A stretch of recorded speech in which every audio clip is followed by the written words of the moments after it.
অবশ্যই ডিসঅ্যাপয়েন্টিং। আমার মনে হয় যে ওভারঅল যদি পুরো ম্যাচটা আমি বিশ্লেষণ করি, আমরা খুব একটা ভালো ক্রিকেট খেলিনি এবং যার কারণে ম্যাচ হারা। অতিরিক্ত আপসেট এটা আসলে বলবো না, কারণ এটা একটা ইন্টারন্যাশনাল ম্যাচ ছিল। আমার মনে হয় আপসেট ভালো করিনি, এই কারণেই আর কি।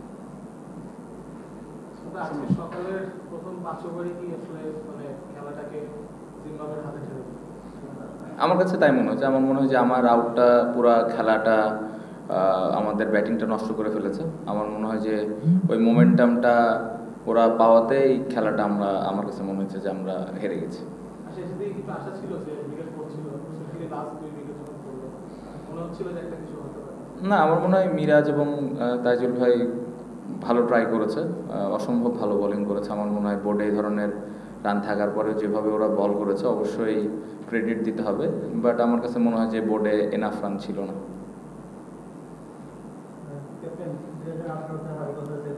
আপনি তখন টিমের জুনিয়র মেম্বার, এখন আপনি ক্যাপ্টেন। এই 4 বছরে মানে এই কয়েক বছর অনেক কিছু হয়ে গেছে। মানে জিম্বাবুয়ে 10টা টেস্ট পর একটা নেতৃত্ব, তারপর তারা মনেও হেরেছে তোমার আয়ারল্যান্ড বা আফগানিস্তানের কাছে।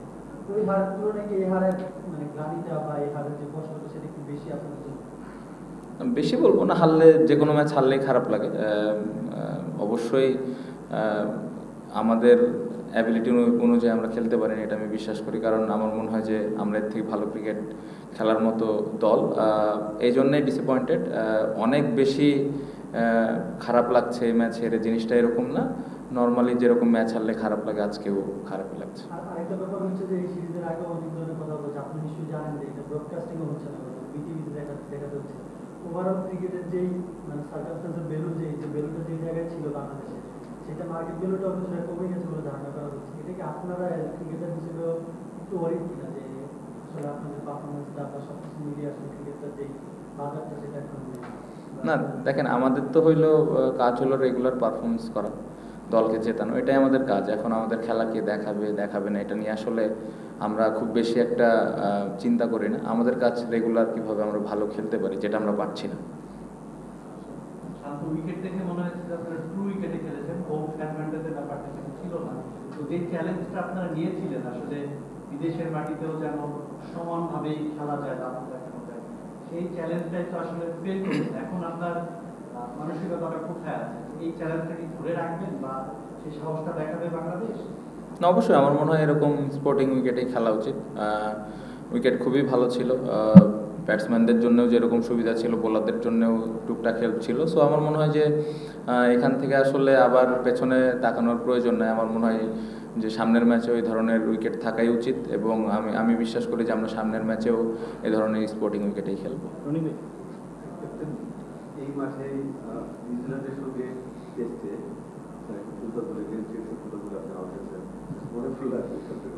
আজকে খুব বাজে একটি শট, আপনি বলুন যে আপনার আউটের কারণেই এরকম হয়েছে।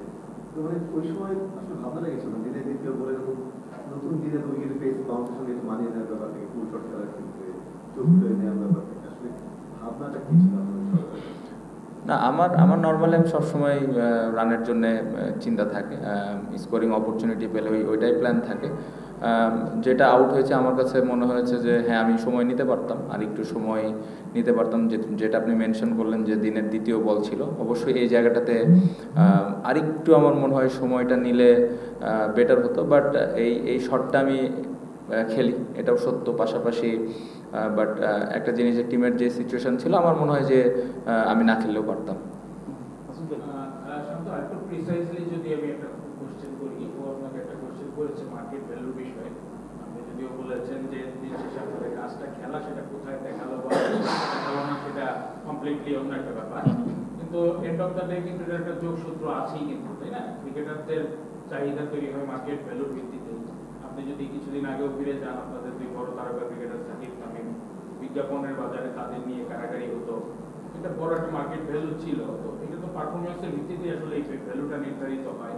এখন যদি আমরা এই টিমের দিকে তাকাই, মানে বাইরের মার্কেটের যে প্রোডাক্ট তাদের আপনাদের নিয়ে খুব একটা চাহিদা নেই, সেটা তো আপনাদের পারফর্ম করেই তৈরি করতে হবে। হ্যাঁ, বা হচ্ছে যে ক্রিকেট বোর্ড যে আপনাদের প্রচুর সুযোগ সুবিধা দিচ্ছে, সেটাও কিন্তু মার্কেট থেকে তৈরি হওয়া চাহিদার ভিত্তিতে যে ইনকামটা হচ্ছে সেটার ভিত্তিতে হুম। তো আপনারা পারফর্ম না করলে ভবিষ্যতে কিন্তু ওই জিনিসগুলো অনেক জায়গায় হ্রাস পাবে আর কি। এই জায়গায় আপনারা কতটা দায়িত্ব বোধ করেন যে পারফরমেন্সটা করে ভ্যালুটাকে আবার আগের জায়গায় নিয়ে যাবেন? প্রশ্ন এবং উত্তর দুটাই আপনি দিয়ে দিয়েছেন। আপনি নিজেই বললেন যে পারফরমেন্স করে ভ্যালুটা আসলে আবার তৈরি করতে হবে। সো এখন কিন্তু পারফরমেন্স নাই দেখে হয়তো ভ্যালুটা একটু কম নিচের দিকে যাচ্ছে। সো আমার মনে হয় যে পারফরমেন্স যখন আবার ভালো হবে বাংলাদেশ দলের, এটা অটোমেটিকলি ওপরের দিকে যাবে। ক্যাপ্টেন ইন্টারেস্ট তো হেরে গেলেন, আর নেক্সট জিরো টেস্ট। এখন যদি আপনাকে জিজ্ঞাসা করা হয় এখানে 2 উইকেটে খেলেন, বোর্ডিং উইকেটে খেলেন, ফেয়ার চান্স পাওয়ার জন্য, ওখানে কি 7 উইকেট এক্সপেক্ট করবেন নাকি আপনাদের যে হোম অ্যাডভান্টেজ বলে যে এটা আপনি জিরো সেই উইকেট চাই? না, আমার মনে হয় একটু উইকেটে খেলা উচিত, ভালো উইকেটে খেলা উচিত। এবং এই ম্যাচটা আমরা খুব বাজে ক্রিকেট খেলেছি। আমার মনে হয় যে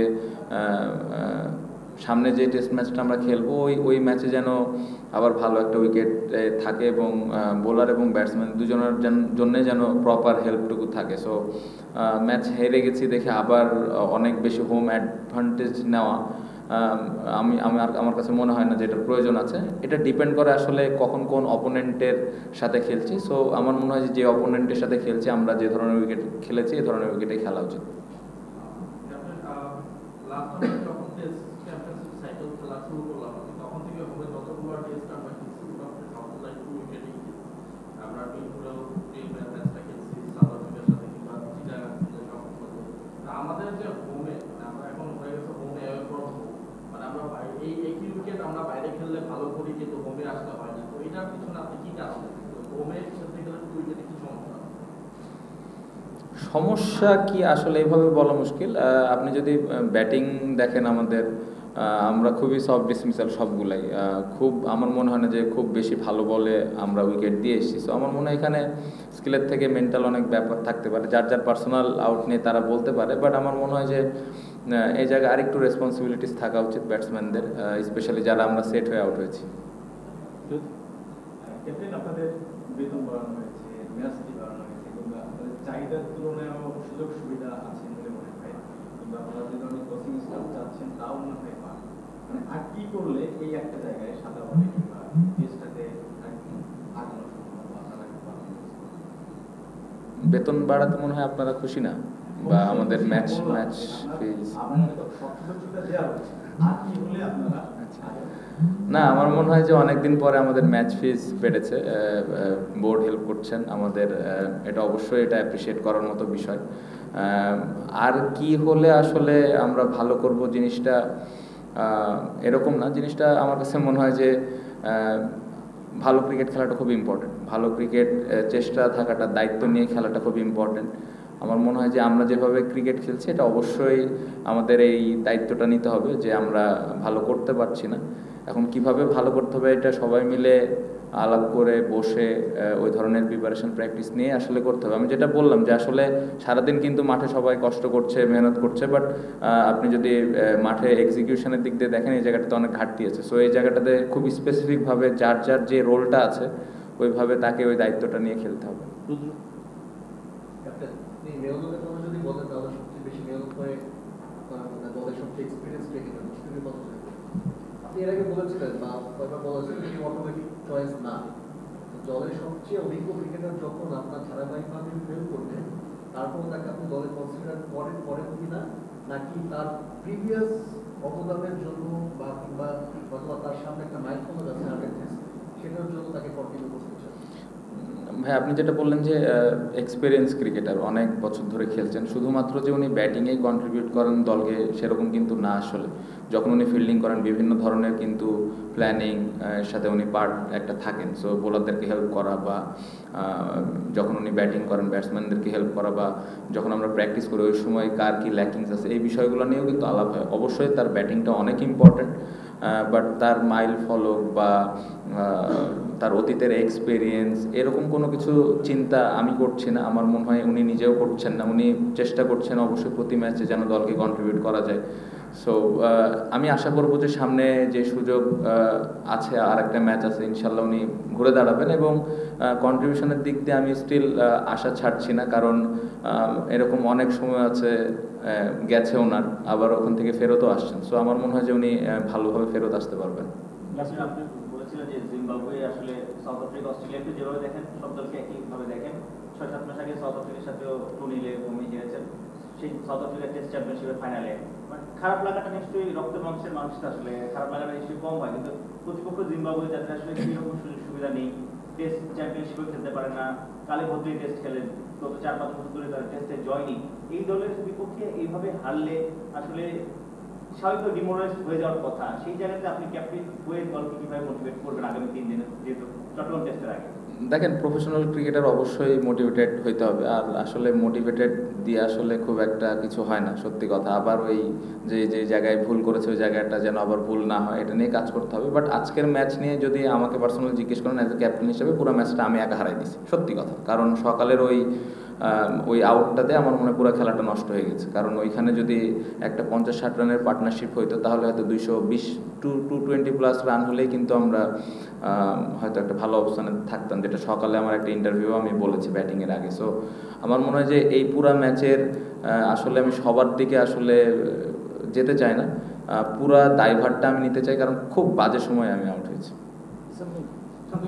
এটা কি মনে হয় যে আপনি মানে পুরো ব্যাটিং লাইনআপ, জিম্বাবুয়ের বোলিং লাইনআপ একটু আন্ডার এস্টিমেটও করেছে, কারণ ওরা রিপিটেডলি হয়তো একটা লেন্থে বোলিং করে গেছে, দেখা গেছে ওগুলো অ্যাটাক করতে যাতে বলে সব ডিসমিসের অনেক ছিল, তো মুজারাবানি 9 উইকেট নিয়েছে, হয়তো একটু কেয়ারফুল নিতে হবে।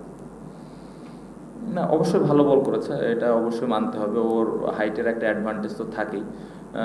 আমার মনে হয় স্টিল যেহেতু ওই ভালো বল করছিল, অ্যাজ এ ব্যাটিং ইউনিট আমাদেরকে আরেকটু দায়িত্ব নিতে হইতো, তার এগেনস্টে আর একটু ভালো প্ল্যান করার প্রয়োজন ছিল, কারণ সেই ওদের মেন বলার ছিল। সো ওই মেন বলারকে কীভাবে আমরা ওর স্পেলগুলো হ্যান্ডেল করবো, এটা গুরুত্বপূর্ণ ছিল, যেটা আমার মনে হয় যে আমরা কিছু সময় করেছি, বাট লম্বা সময় ধরে করতে পারি।